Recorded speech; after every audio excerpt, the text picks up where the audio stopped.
Evangelho de Lucas, capítulo 2, é o primeiro texto que nós vamos ler. É um texto que fala da vinda de Jesus, do anúncio da vinda de Jesus.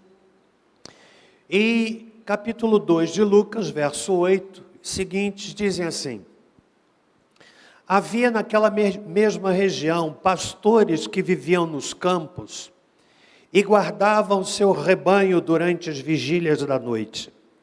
Apareceu-lhes um anjo do Senhor, e a glória do Senhor os cercou de resplendor, e foram tomados de grande temor. O anjo lhes disse: não temais, eu vos trago novas de grande alegria, que o será para todo o povo.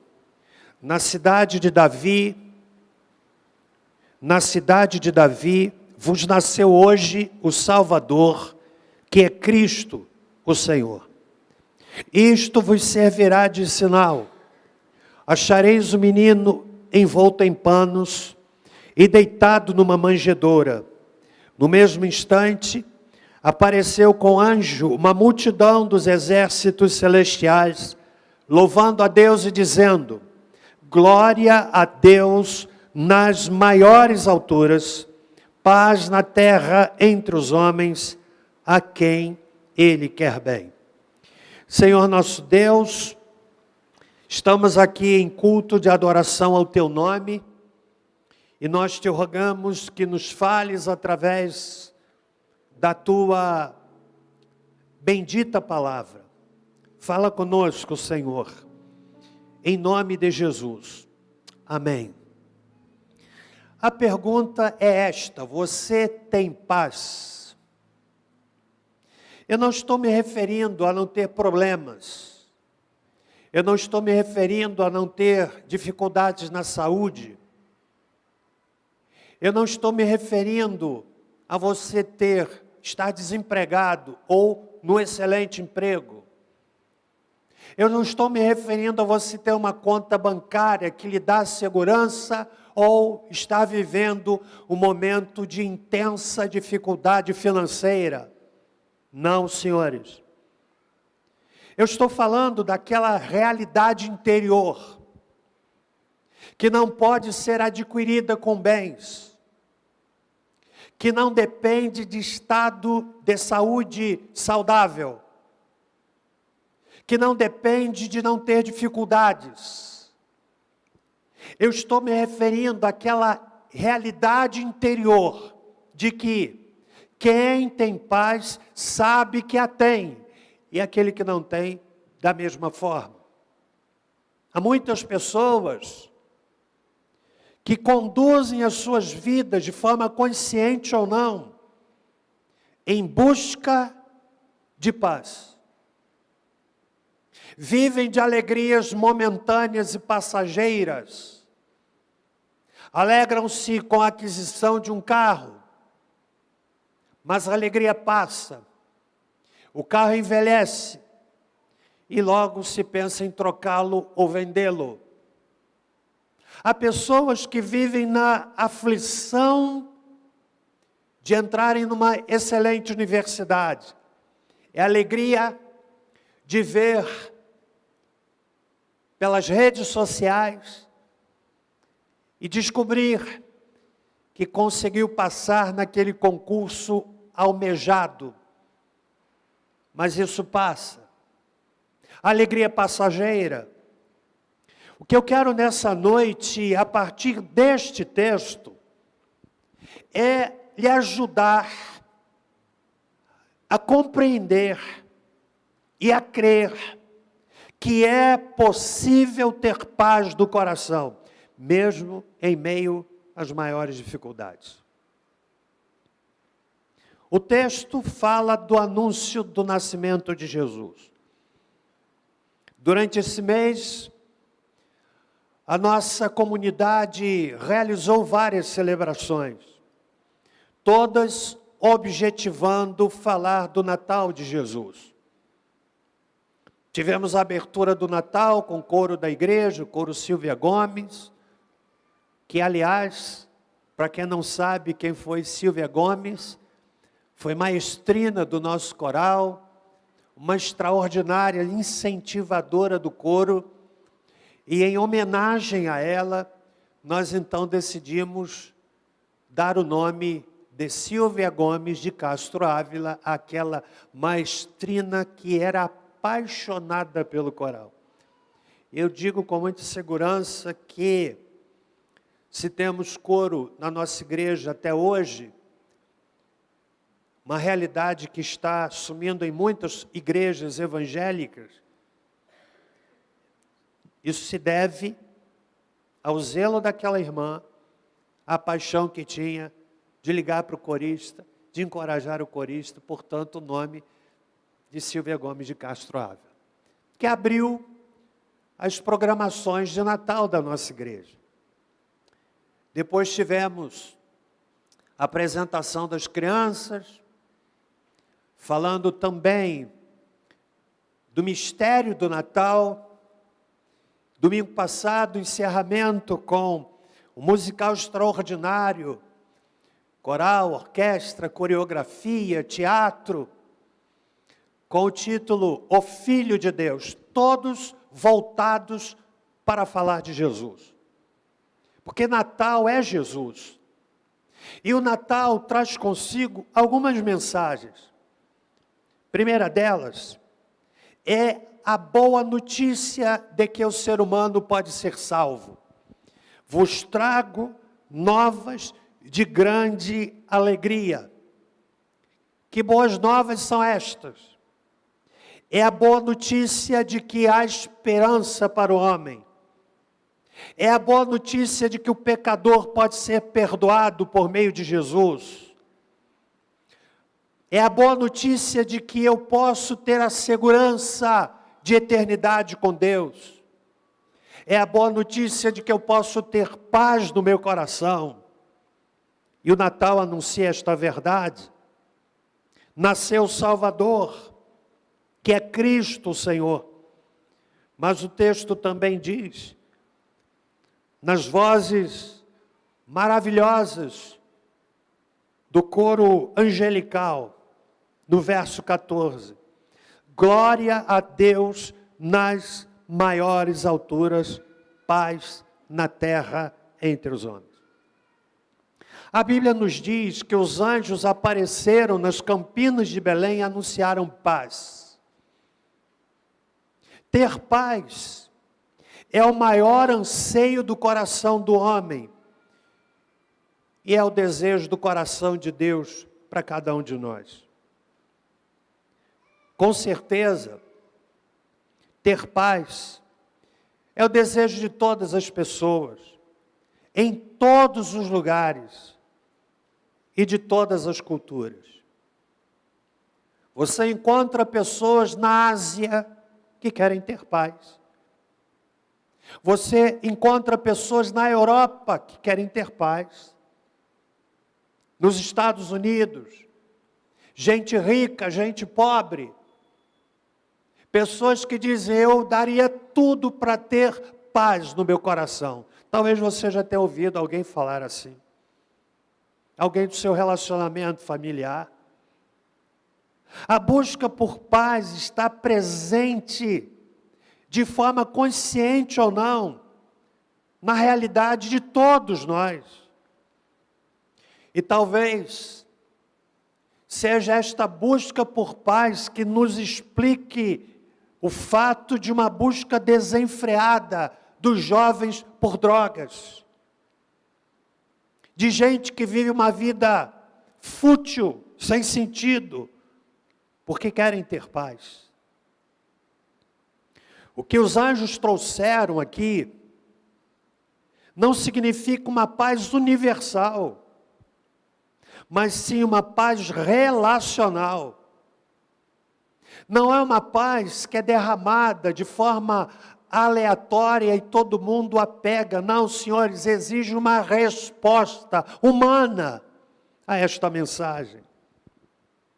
Paz com Deus é consequência da justificação, isto é, o fato de, por meio de Jesus, Deus nos perdoa de todos os nossos pecados e olha para nós através dos olhos benditos do Senhor Jesus Cristo. Estava lendo o doutor Augusto Cury, renomado conferencista. Ele disse o seguinte: é preocupante saber que estamos na era da ansiedade e diante da geração mais triste que pisou nesta terra. Eu vou repetir porque é uma tremenda verdade. É preocupante saber que estamos na era da ansiedade e diante da geração mais triste que pisou na terra. Aumentamos na capital de São Paulo, de 2002 a 2012, em 42% o suicídio entre jovens até 30 anos.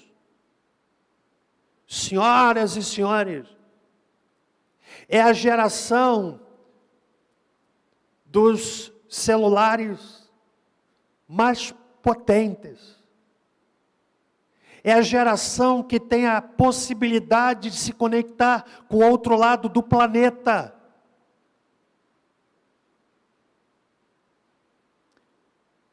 Antes de ontem, fizemos uma videoconferência. Nossa filha e genro que estão lá nos Estados Unidos, nosso filho, nora e netos que estão lá em Petrolina e nós em Barra do Piraí.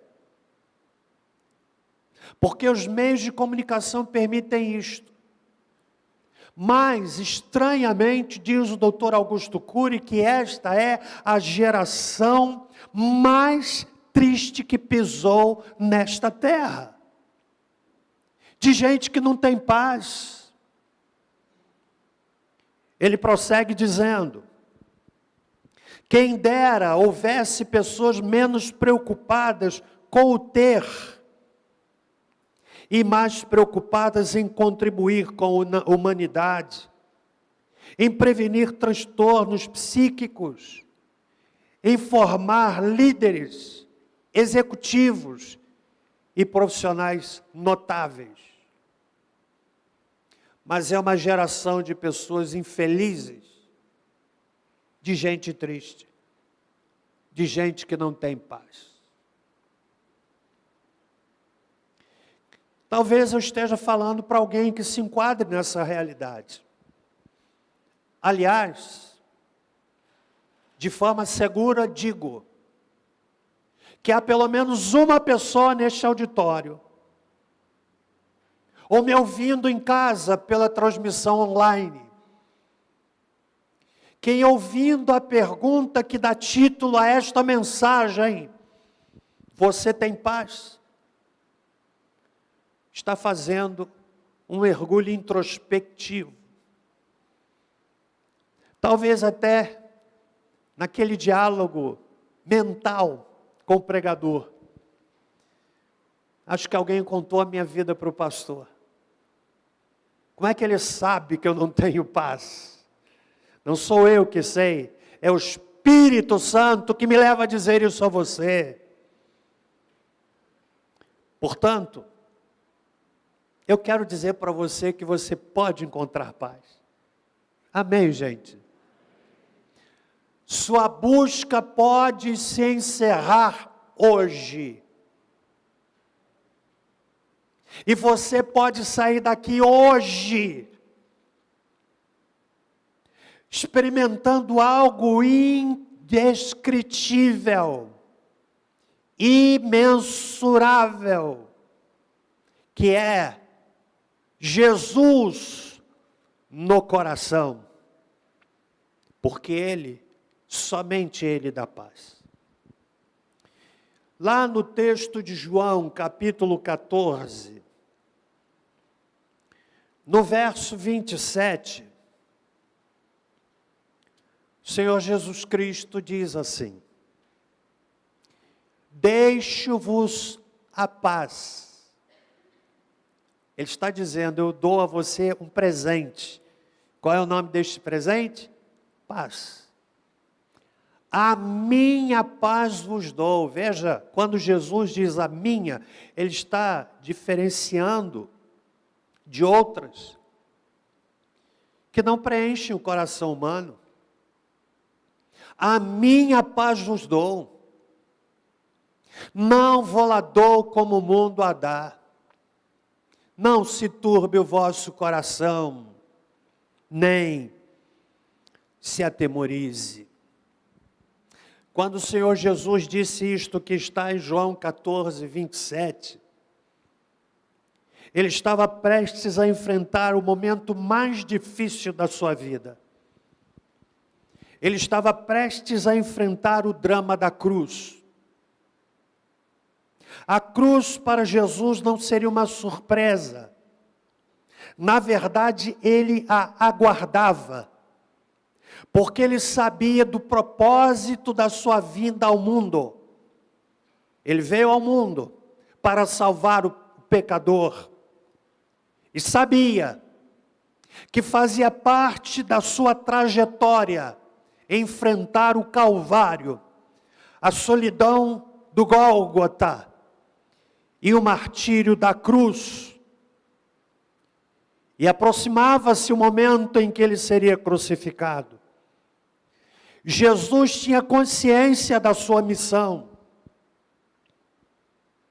Sabia o que iria enfrentar e por quem iria enfrentar. Enfrentar um momento de solidão, de abandono, de tristeza.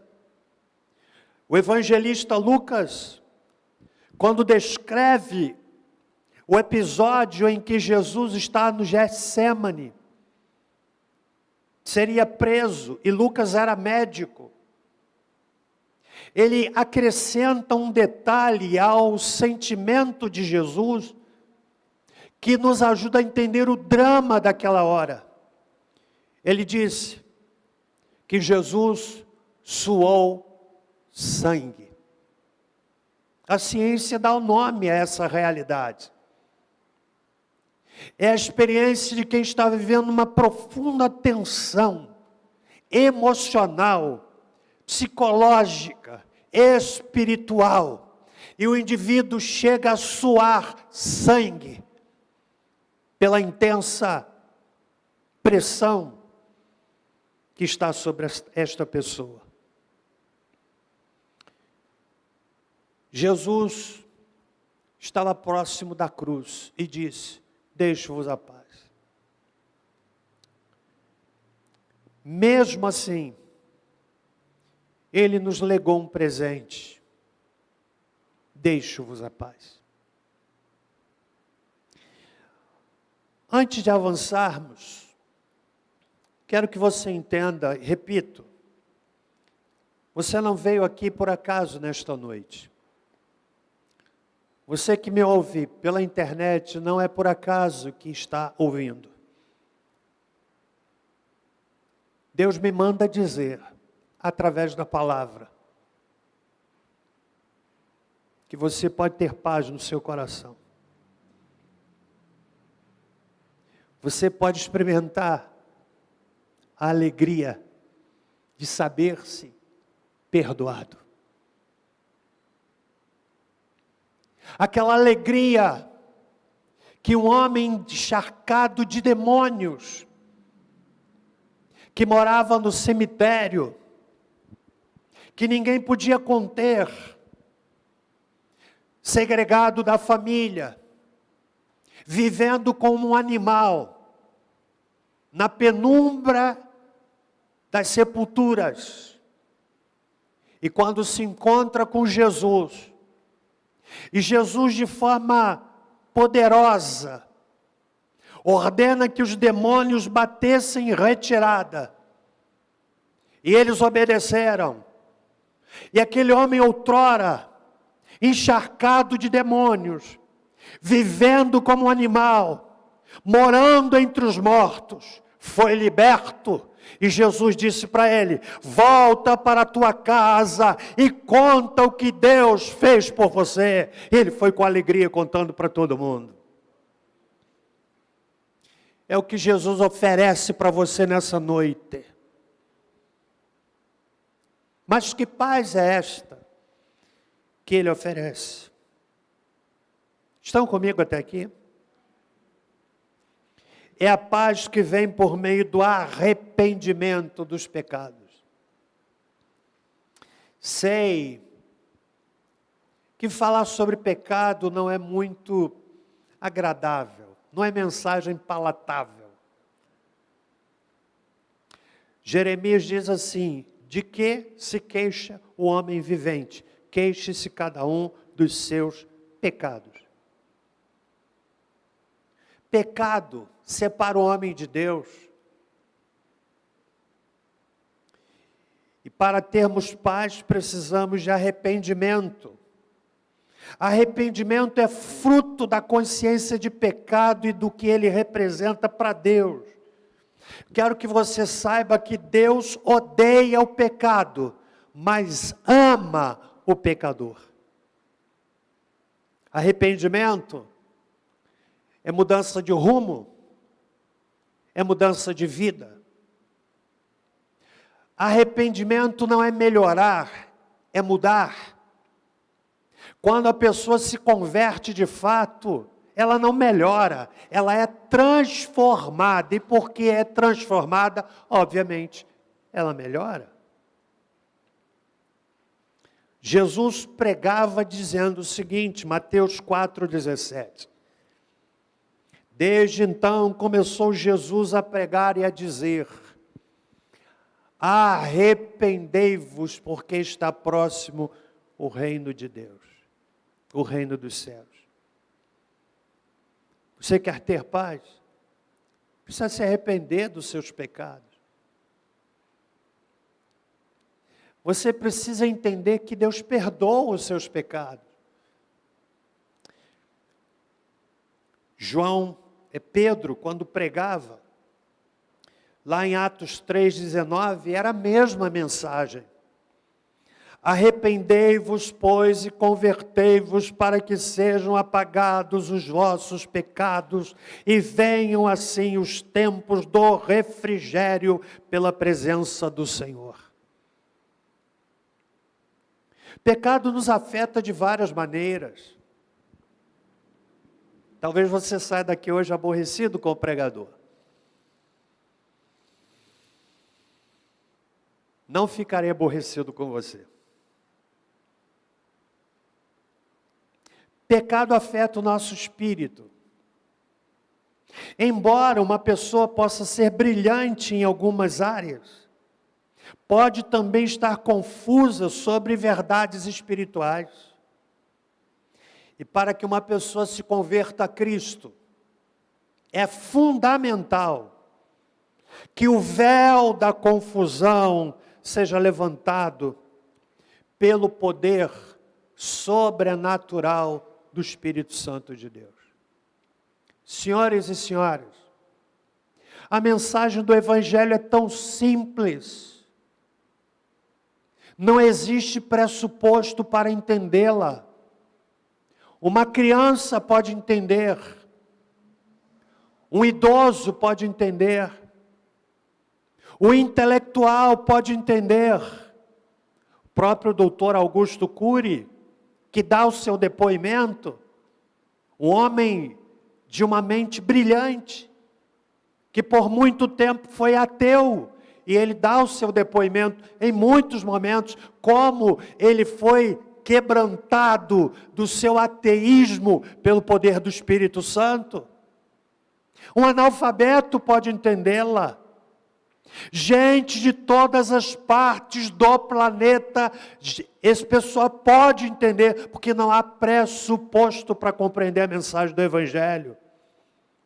Mas o pecado é como um véu que cobre a mente da pessoa, e uma verdade tão simples se torna algo obscuro para o indivíduo, até que o Espírito Santo ilumine a sua mente.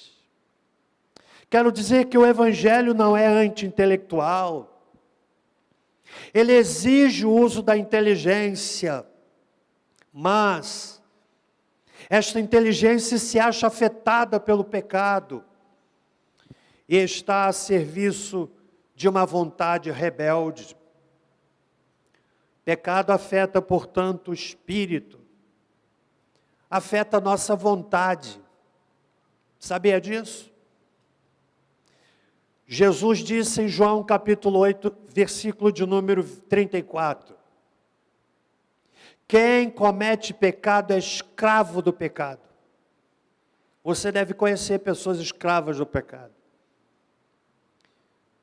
Virada de ano, elas dizem, a partir de 1º de janeiro, eu nunca mais vou fazer tal coisa, que ela sabe que é pecaminosa. Mas não consegue. Sabe por quê? Jesus disse, não sou eu que o digo, é Ele que disse, João 8,34, quem comete pecado é escravo do pecado. Quantas pessoas escravizadas com correntes invisíveis. O pecado escraviza a milhares de pessoas sob a tirania do orgulho, ciúme, preconceito, do álcool, das drogas, do sexo. São escravos. E só Jesus, preste bem atenção, para quebrar esta corrente invisível e trazer liberdade para o ser humano. Você tinha que dar um glória a Deus. O pecado divide o ser humano na sua intimidade. Instaura vontades contraditórias. O apóstolo Paulo define isto em Romanos, capítulo 7, verso 15, quando ele diz assim: o que faço não entendo, porque o que quero, isso não pratico, mas o que aborreço, isso é o que eu faço. Você já viu um ímã, quando a gente quebra um ímã? O ímã outrora unido, quando você quebra, e a ciência, a física vai explicar as razões, e aqui há professores de física que certamente podem explicar toda essa questão. Mas quando você quebra o ímã, as partes outrora unidas, elas se repelem. É isso que o pecado faz, divide a pessoa. O ser humano se torna capaz de atos de bondade, mas também se torna capaz de atos de profunda maldade. Se torna capaz de sentimentos os mais nobres, mas também se torna capaz de sentimentos mais inomináveis e indescritíveis. Você sabe por quê? Porque o pecado divide o ser humano. Talvez você já tenha vivido essa realidade. Eu não vou fazer mais isso. E você pode até citar um mantra. Eu não vou fazer mais isso, eu não vou fazer mais isso. Ou fazer como antigamente se fazia, né? Nas escolas, eu me lembro quando pequeno, castigo que as professoras davam. Não sei se ainda tem esse tipo de castigo, que eu acho que não faz muito sentido. Tinha que escrever 300 vezes a mesma coisa. Quem é que já viveu isso aqui? E poucos viveram, né? E a gente escrevia. Eu confesso que às vezes eu pulava a palavra, porque eu sabia que a professora não ia ler mesmo, né? Não vou conversar na aula, não vou conversar na aula, não vou conversar na aula. Aí eu fazia assim, não, vou, com conversar, na. Vai mais rápido. A mão doía, a página do caderno ficava até assim meio deformada. Você lembra disso? Quem é que lembra aqui? Por favor, levanta a mão. Tudo bem. Hoje não tem mais isso, não. Você pode fazer um mantra. Eu não vou fazer mais aquilo, eu não vou fazer mais aquilo. Mas se Jesus não libertar a pessoa, ela vai retornar, porque é o pecado que escraviza. Está forte hoje, irmão? Aleluia.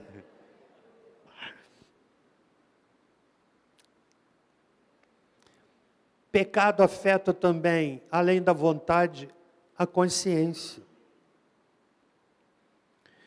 Tornamo-nos vagarosos na percepção de que o pecado se aproxima. Pecado engana. É como na experiência com uma rã posta na água fervente. Por favor, não faça essa experiência. Outros já fizeram para dizer para a gente que é assim. Aquela rã colocada numa água fria.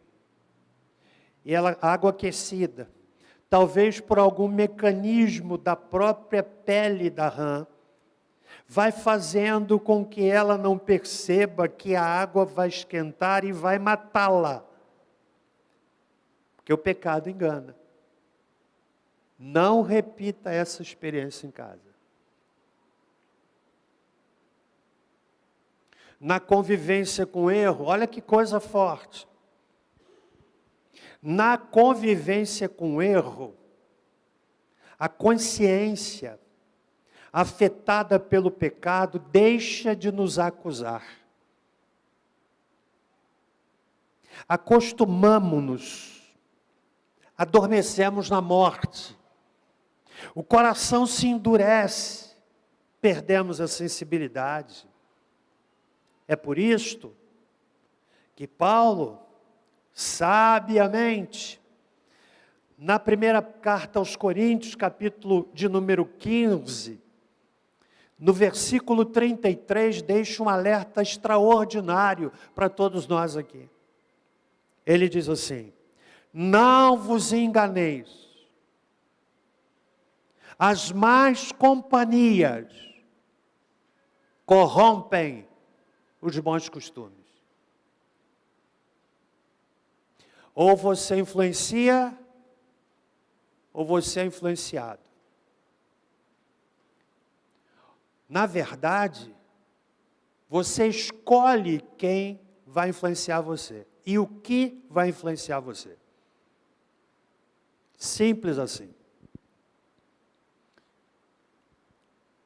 As más companhias corrompem os bons costumes. Você já viu a história daquele menino da igreja, aquela menina? Aliás, há sintomas de quando o jovem, ou até o adulto, está começando a se afastar do Senhor. Um dos sintomas é que ele não tem mais prazer na comunhão. A Bíblia diz na primeira carta de João o seguinte: se andarmos na luz como Ele na luz está, qual é a conclusão? Temos o quê? Comunhão uns com os outros. O oposto também é verdade. Se andarmos nas trevas, como Ele não está nas trevas, não temos comunhão uns com os outros. Você já viu a história daquele menino, daquela menina? Quantos, muitas vezes dessa comunidade, cresceram na igreja, cantaram aqui no musical infantil, cantaram nos coros da igreja, e daqui a pouquinho ele começa a receber influência de más companhias, e vai sendo influenciado, e o amor por Cristo vai esfriando. É aquele menino outrora apaixonado, que frequentava a reunião de oração, que falava em jejum, que queria ir para o monte orar, que queria evangelizar, que queria viver para Cristo. Aos poucos a chama vai esfriando, e as más companhias vão corrompendo os seus bons costumes. O pecado faz isso.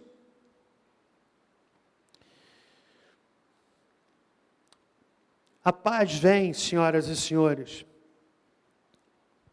Em primeiro lugar, lhe disse, por meio do arrependimento, vem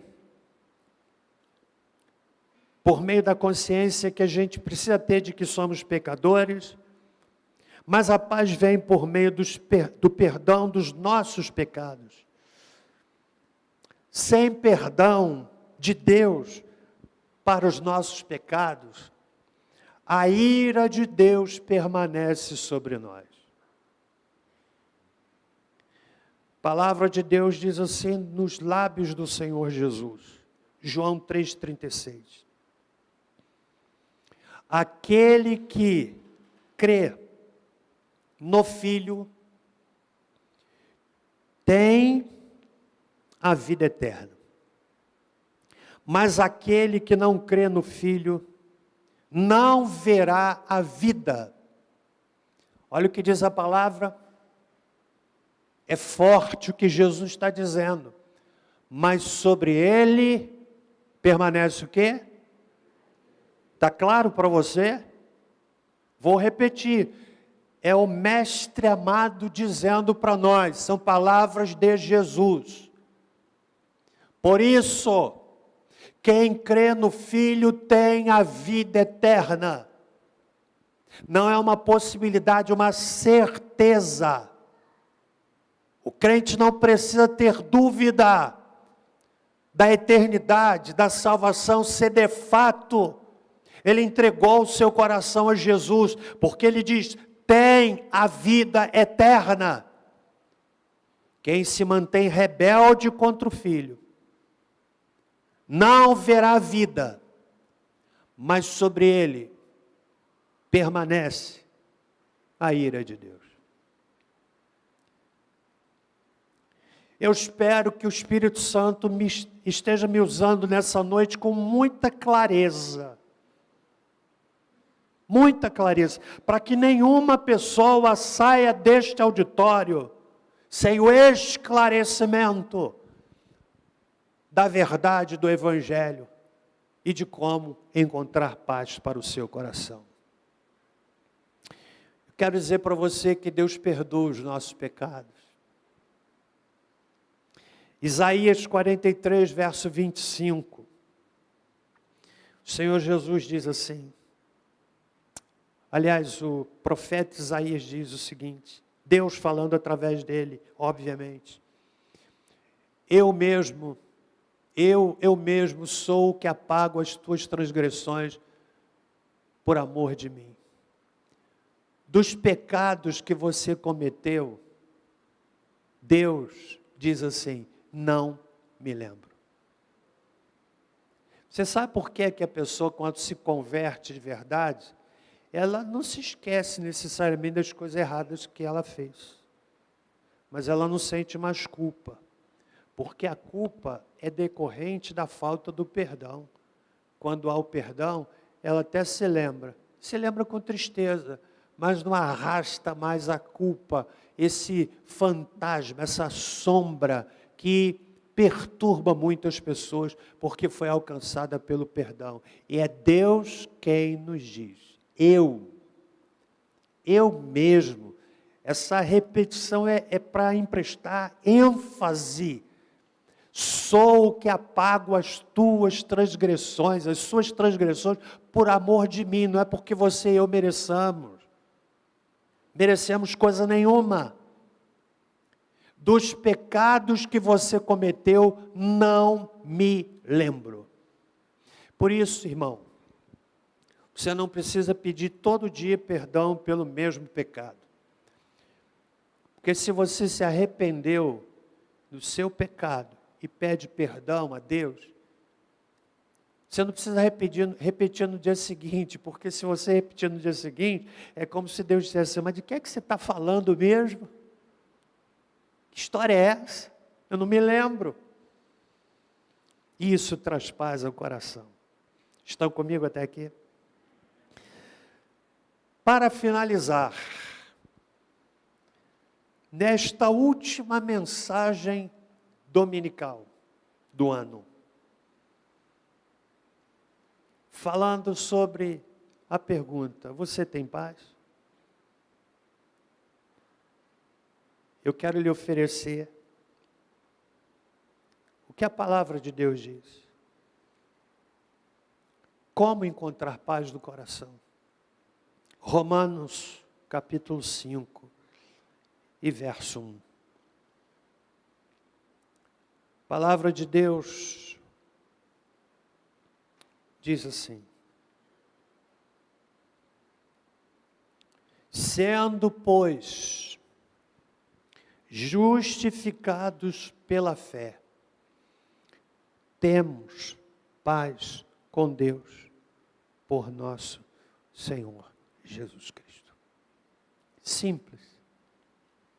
Você quer ter paz no coração? Entrega a sua vida a Jesus. Entrega. Ele perdoa, Ele limpa o coração. Ele limpa. Ele limpa. A pessoa se sente livre. Quando eu me entreguei a Cristo, lá com os meus 17 anos, eu me lembro que eu saí da igreja naquela ocasião, de uma reunião de jovens, lá no Rio. A sensação que eu tive, que depois comecei a compreender, a sensação de que eu estava andando a 1 metro do chão. Parecia que eu estava flutuando.